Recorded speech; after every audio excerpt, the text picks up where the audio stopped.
Hi, my name is Matt DiGeronimo. I'm the Senior Managing Director here at Floyd Mergers and Acquisitions in Honolulu, Hawaii. In this video, I'm talking mostly to the owners of small and medium-sized businesses, but the topic of how do we value your business can often be one of interest to buyers as well. There's no way that I could describe in one video exactly how we come up with the dollar amount to a business, but it is the question that I'm asked most frequently. But I would like to spend just a few minutes describing the general procedure that we follow to come up with a market value for your business. Before I describe what we do, I'd like to dispel some rumors or myths. It's not uncommon for us to deal with a business owner who is told by their lawyer, their accountant, their friend, their dog, their parrot, that there's a certain thumb rule associated with the valuation of the business. Typically we'll hear something like, oh, well, I know I'm in retail, so that's 30% of my annual revenue plus the wholesale value of my inventory, right?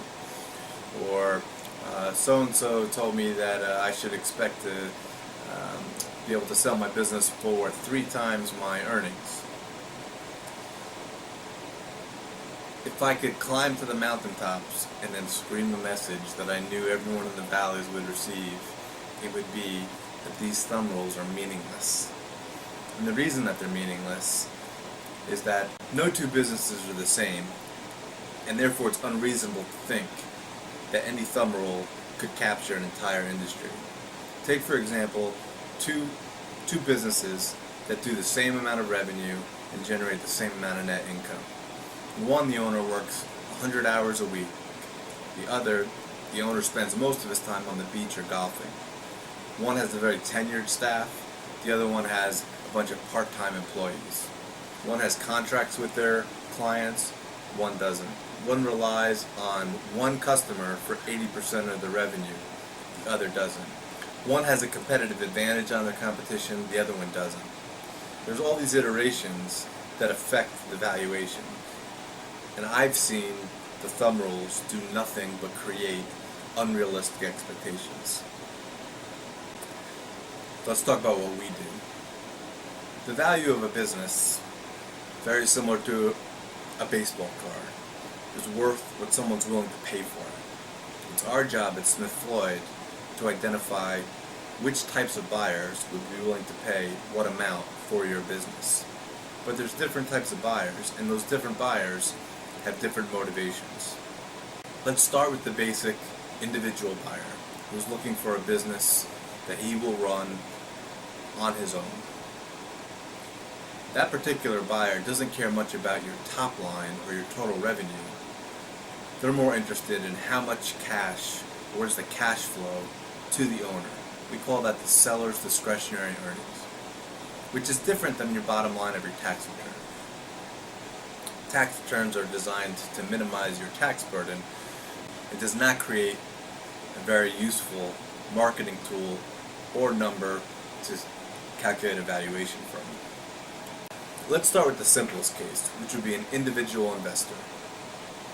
They're not so much concerned with the amount of sales you do. They're more concerned with how much of those sales do you keep.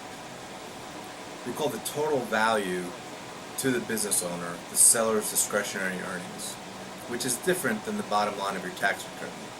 The seller's discretionary earnings is a number that we calculate that removes non-cash and discretionary expenses from your profit and loss statement. With that seller's discretionary earnings, we then assign a multiple, which is a function of a variety of aspects of your business, some of which I discussed earlier in the video.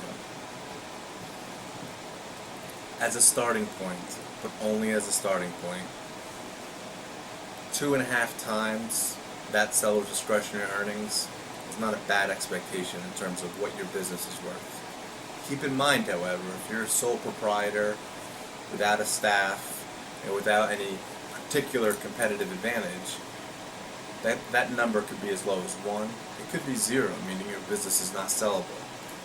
Additionally, the larger your business is, if your seller's discretionary earnings is $500,000, or you're a larger company where you're netting $1 million or more, that multiple will go up as well. The larger the business, the less the risk. Let's talk about a second type of owner, and that would be a competitor or a larger company looking to acquire you. They may be less concerned with the bottom line and more concerned with the top line. And what I mean by that is that company that's going to acquire you is not inheriting your expense structure. They already have their expenses. They know what their cost of goods is going to be, and that might be different than yours.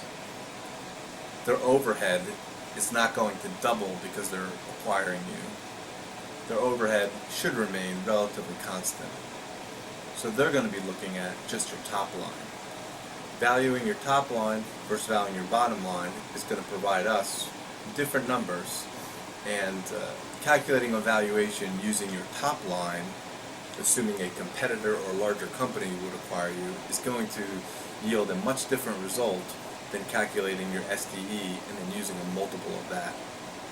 The third type of buyer we call a strategic investor.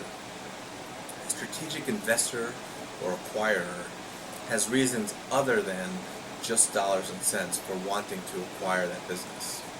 And in those cases, it's often best to include no asking price and look for the strategic investor to simply make us an offer.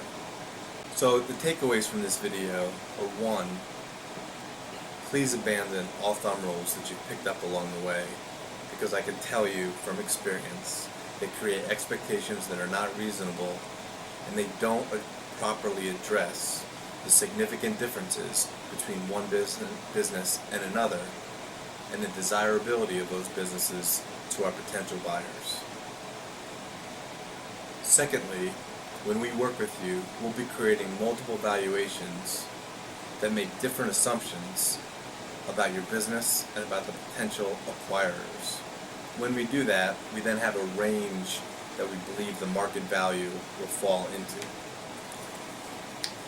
At that point, we as a team, you and Smith Floyd, make a decision about how best to proceed, both with the market value and our marketing of your business. My name is Matt DiGeronimo with Smith Floyd Mergers and Acquisitions here in Honolulu, Hawaii. Have a wonderful day.